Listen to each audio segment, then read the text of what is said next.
Good afternoon, and welcome to the DCTV News at Noon program. This program is sponsored in its entirety by the Southwest TV Translator Association and supported by the Dolores County Broadcasting Network as seen on DCTV Channel 32.1.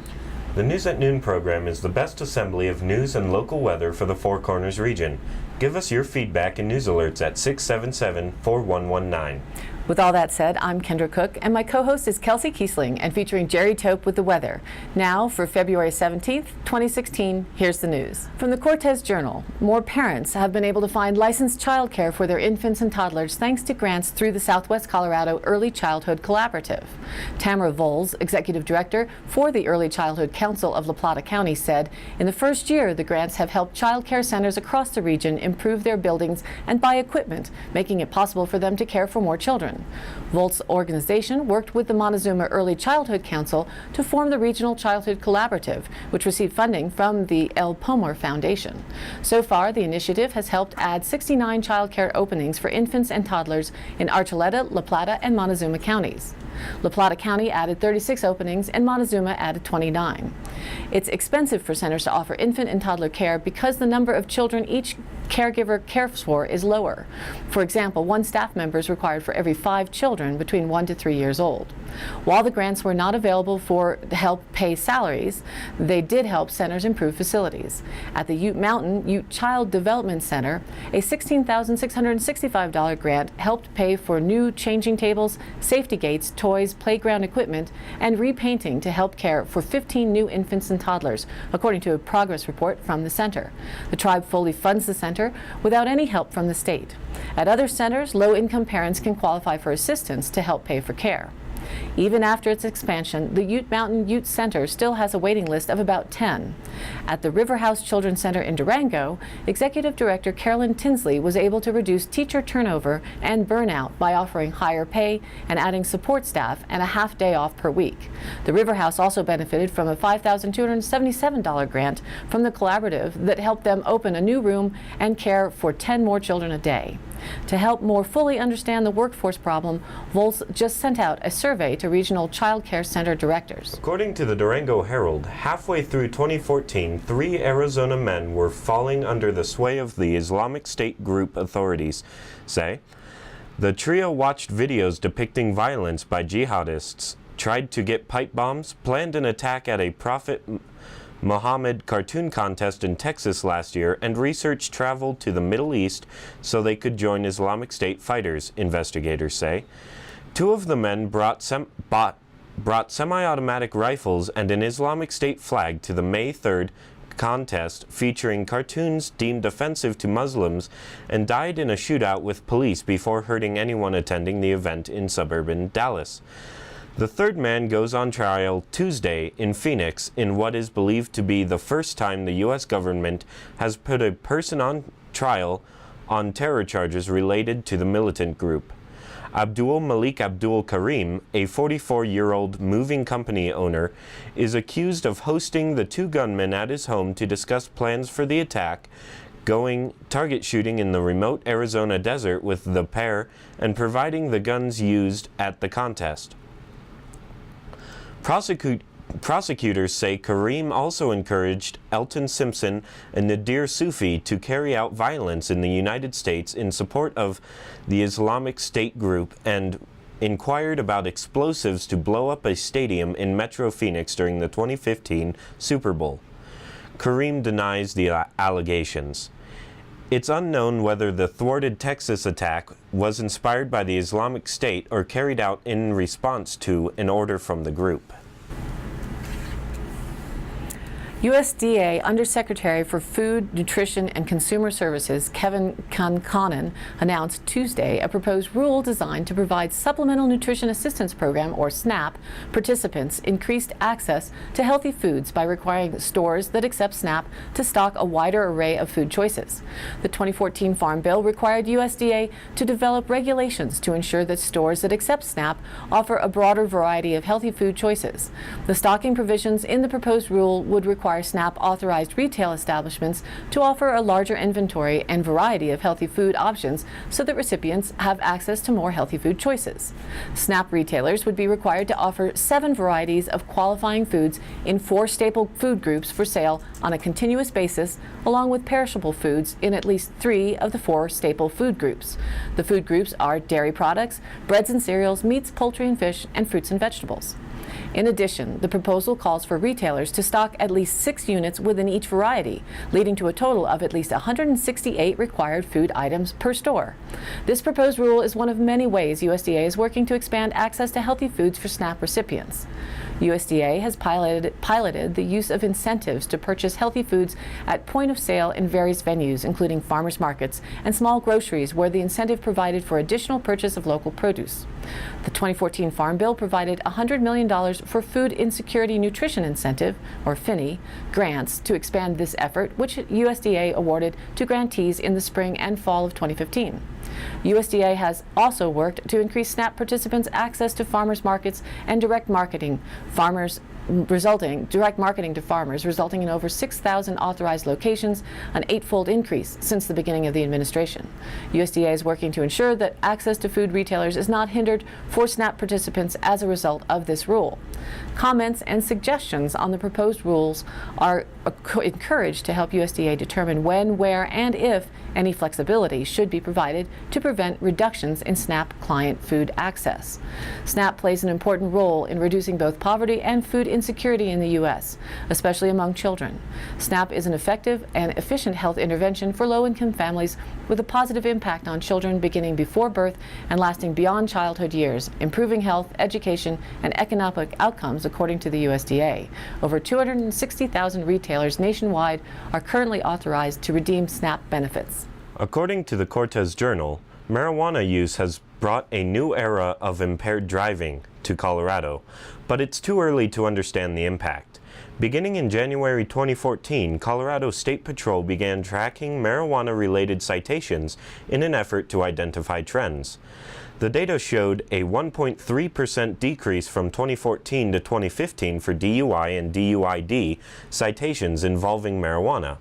Out of 4,546 citations issued for DUI/DUID in 2015, there were 347 in which marijuana was the sole indicator and 665 instances where marijuana was one of the indicators. But a mere 2 years of data collection doesn't point to a conclusion. Colorado State Patrol has trained every trooper, corporal, and sergeant in advanced roadside impaired driving enforcement and has 64 drug recognition experts.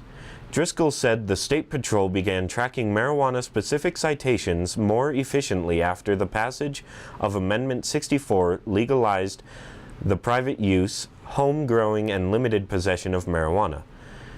Data systems for La Plata County and others in the region do not identify citations for driving specifically under the influence of marijuana. The same charge code identifies DUIs involving alcohol, marijuana, and other drugs, which leaves only anecdotal evidence regarding local marijuana DUIs. 6th Judicial District Attorney Todd Risberg told the Durango Herald in July. Lewis said the same was true for the state's crime database, which is why the CSP began separating the incidents 2 years ago. Durango Police Department did not have local data readily available. As reported on by the Denver Post, in a surprise reversal, federal officials last Friday said the Obama administration no longer plans to open a 1,000-bed facility for migrant children at the federal center in Lakewood, Colorado. The change comes less than 2 months after the U.S. Department of Health and Human Services announced it wanted to convert a warehouse at the federal center into a temporary home for children who enter the county illegally, or the country illegally. The idea was to open the facility by April, but HHS officials said a preliminary assessment of the warehouse revealed that renovations would take a year to complete and that it would cost between $28 million and $37 million. The price tag and timeline associated with the renovations necessary do not meet our need to have a facility ready for use this spring, HHS spokeswoman Andrea Helling said in her statement. Instead, HHS, which already manages more than 100 child migrant centers in 12 states, plans to look at other locations to deal with a new wave of child migrants. The agency already has opened one temporary facility at Holman Air Force Base in New Mexico. Another one in the southern Florida city of Homestead should be ready later this month. Others could come online later, although HHS officials did not provide details on where else they were looking. In general, Colorado lawmakers were not opposed to HHS opening the facility in Lakewood, although many had questions about whether the administration could complete the facility in the 4-month time frame it had set for itself. According to the Cortez Journal, temperatures in our Four Corners area are warming up some this week, thank goodness, but we still have plenty of winter left. The Dolores Fire Department has been called out several times during our cold weather for carbon monoxide alarms. It is important to remember to check and replace batteries and smoke and carbon monoxide detectors at least twice a year. A good way to try to remember is when the time changes in the fall and spring, replace batteries. If your detectors are beeping at you, don't assume it's just battery issues. Safely remove all people from the residence into fresh air and never hesitate to call 911. Our department has meters that can measure the amount of gas and can figure out if it's a leak or faulty detector. This can make the difference between life and death.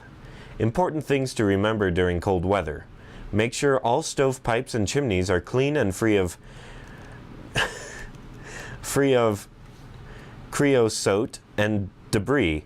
Make sure when storing ashes after cleaning out stoves to store contents in a metal container and place on a non-flammable surface and place away from residence. If you are experiencing signs or symptoms of carbon monoxide poisoning, such as headache, dizziness, weakness, nausea or vomiting, shortness of breath, confusion, blurred vision, or even loss of consciousness, call 911 immediately. Carbon monoxide poisoning can be especially dangerous for people who are sleeping or are intoxicated. People may have irreversible brain damage or even die before anyone even realizes there is a problem. Warning signs can be subtle, but the condition is a life-threatening medical emergency. If you think you or someone with you may have carbon monoxide poisoning, get into fresh air and seek emergency medical care. And now here's Jerry Tope with the local and national weather report. Last night's low posted at 30 degrees. Yesterday's high was 50 degrees. The next chance of showers for us will begin sometime tomorrow. The system bringing the opportunity has been moving quickly, and windy conditions will precede it and carry it on through and scrub out any remaining valley inversions and bring in some warmer temperatures. Those winds will begin to hit us this afternoon from the southwest, and as the front arrives, change direction very sharply to the northwest, staying from that direction as the front passes. Tomorrow will be windy, already clocked at speeds between 28 and 35 miles per hour with this system. Nasty wind and gusts getting mean should be expected. These winds will gradually decrease in speed tomorrow as the evening progresses. Speeds are at the advisory level, just short of causing a high wind watch. This southwest flow should make tonight noticeably warmer than last night. The wind with this storm is supposed to be the strongest across the northern part of the state and less harsh across the southwest Colorado valleys. That usually means Montezuma County and not Dolores County, so hold on to your hat. The best chance of precipitation will be tomorrow afternoon as the front quickly passes through and the best lift is available. Showers ahead of the front may be as early as tomorrow morning across the north. Rain in the valleys and snow in the hills with isolated thunderstorms is likely. As this system moves through so quickly, it will mean that whatever showers race through the area will clear out quickly, so snowfall is not going to be significant above the approximately 8,000 foot elevation. Below that, you should expect rain.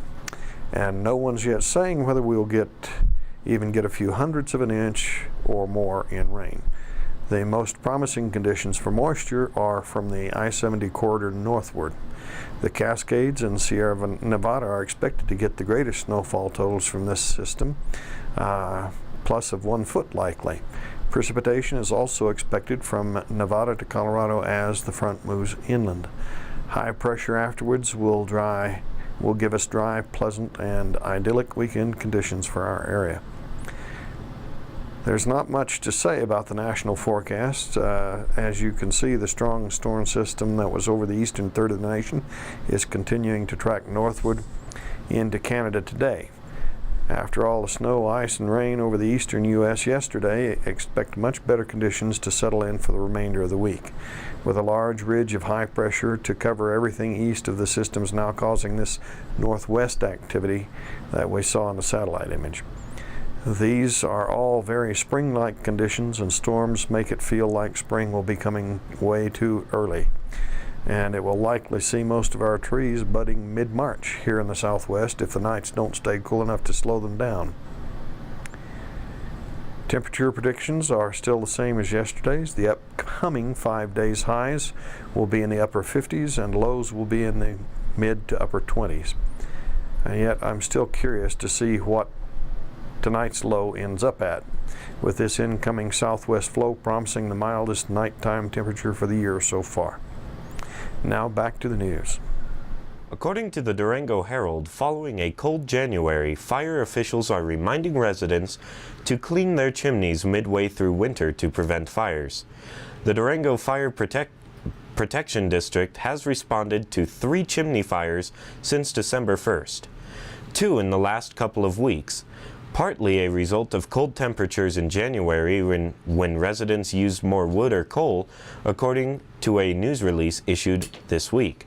The department encourages residents to clean their stove, heater, and chimney to prepare for the second half of winter. Whether you clean it yourself or have someone else do it, the investment in a good cleaning is well worth it in peace of mind alone, the release says. Ashes and coals stay hot for up to 72 hours after taking them out of a stove. Ashes should be deposited in a heavy-duty metal bucket to cool before being transferred to a second bucket and doused with water. This seems like common sense, but how many times do we throw out common sense for speed and shortcuts, the news release says. Finally, space heaters should be placed away from flammable materials, including curtains, wall hangings, and books and papers. They also should be out of reach of pets and small children. As reported in the Cortez Journal, the organization leading the charge for western states to take over federal lands has a new leader. Montana State Senator Jennifer Fielder is stepping up as CEO of the American Lands Council, or ALC, while founding president and Utah State Representative Ken Ivory is moving on to become director of the Free the Lands Project with Federalism in Action. The latter is a nonprofit policy group that supports states' rights and public lands transfers to states or local communities.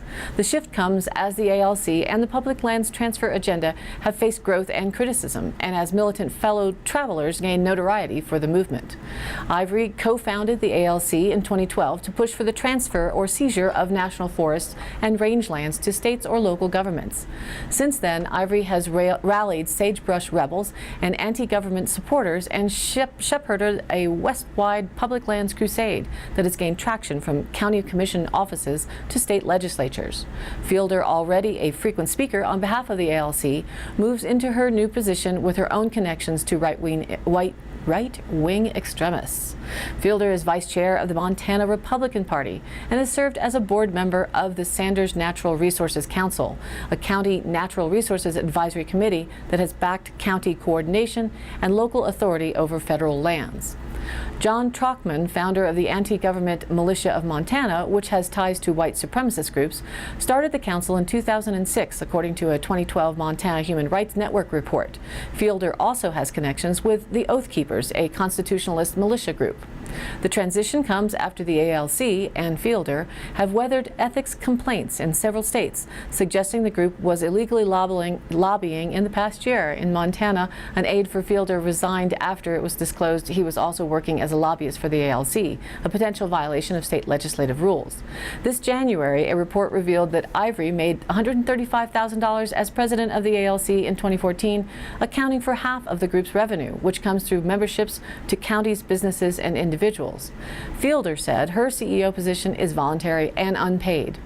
During the recent standoff at the Malheur National Wildlife Refuge in Oregon, Fielder penned an op-ed supporting and protesting militants' cause and Oregon ranchers whose prison sentences set off the occupation, while bashing federal land management and promoting the ALC. She wrote, quote, "But rather than take up arms in what could become a deadly outcome, there's a better way to increase the local public's voice in how our public lands are managed." Over 1,000 elected officials already support transferring federally controlled public lands to willing state or local governments, as do several presidential candidates. Support is growing as more and more people learn the facts about the issues. According to the Durango Herald, the Durango City Council and the La Plata County Commission reached no decision Tuesday on a funding mechanism for an airport terminal expansion, though both parties agreed that a ballot item on the topic should not wait until 2017. But they didn't decide whether to seek a property tax increase or sales tax increase to produce about $40 million to expand the Durango-La Plata County Airport. A matching Federal Aviation Administration grant could cover the rest of the cost. Still torn on how voters would digest either tax proposal, local officials tentatively set a March 1st meeting to again examine the matter. Leaning in favor of a property tax, Councilor Sweetie Marbury said a sales tax levy that pushes sales tax past 8% will go down in flames. Marbury also said reliance on sales tax revenue is unstable if another Great Recession occurred, but other officials pointed out that property tax revenues, which are suffering as a result of declining natural gas production, are not immune to economic blows either. Commissioner Julie Westendorf said the county is taking its cues from the city on the airport, but the county is moving forward with its own ballot item to address funding for roads and bridges. The county has been carefully navigating how to present ballot items to voters in the upcoming election, particularly after last year's proposed 2.4 mil levy increase failed at the polls. As representatives weighed the merits of presenting ballot measures in 2017 versus 2016, they have cited the importance of educating the public on road and bridge needs as well as airport needs to heighten the chances of approval. Airport Director Kip Turner warned against postponing ballot measure decisions. The coach gives a halftime pep talk, he said. If they kick it to another Friday night, the whole talk has to start over. The momentum is there now. Announced from the BLM, the Anasazi Heritage Center is proud to announce a new exhibit entitled Weaving Stories, Basketry in the Southwest. This new exhibit, which opened to the public on Tuesday the 16th, explores the history of basket-making technology from thousands of years ago to contemporary artisans.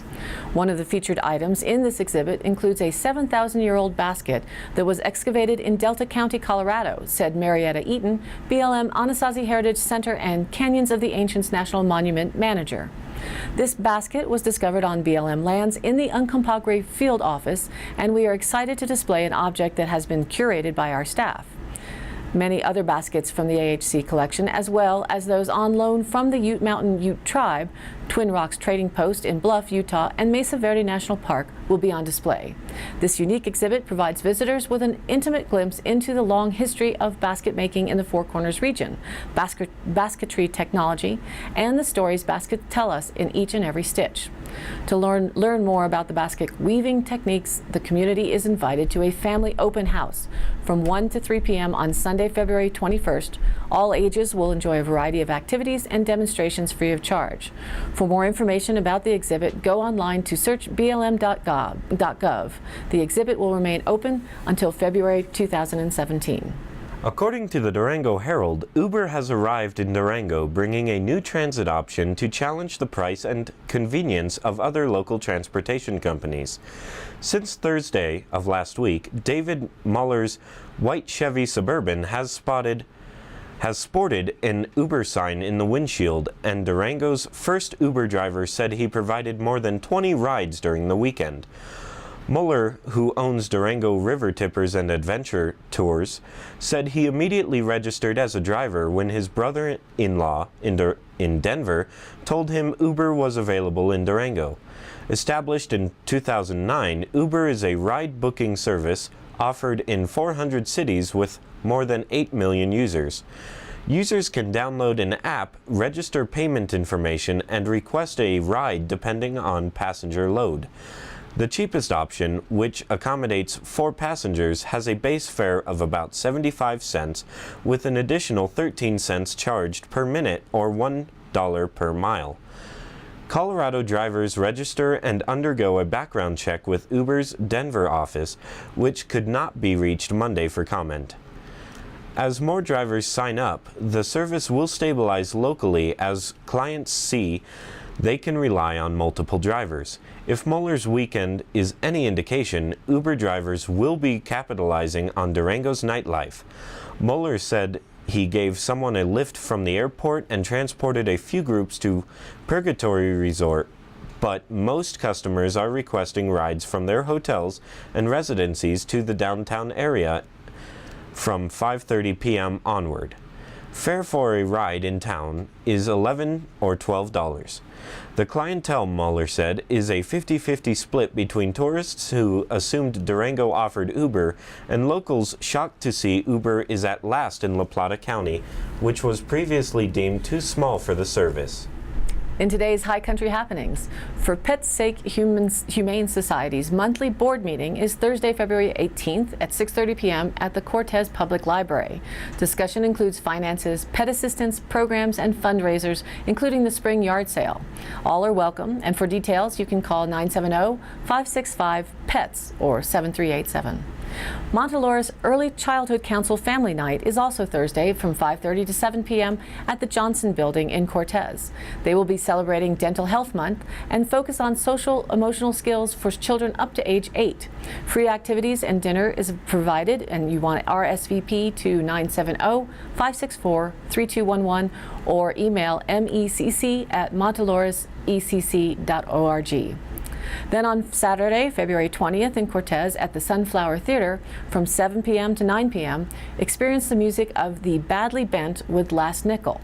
The Badly Bent has been entrenched in the bluegrass music scene since 1998. It's based in Durango, Colorado, and it has proven its musicianship through the winning of prestigious music competitions and receiving accolades from many of its peers in the bluegrass industry. With the drive of bluegrass, the soul of gospel, and the lyrical heart of folk, Last Nickel sits the traditional and contemporary down at the table to arm wrestle.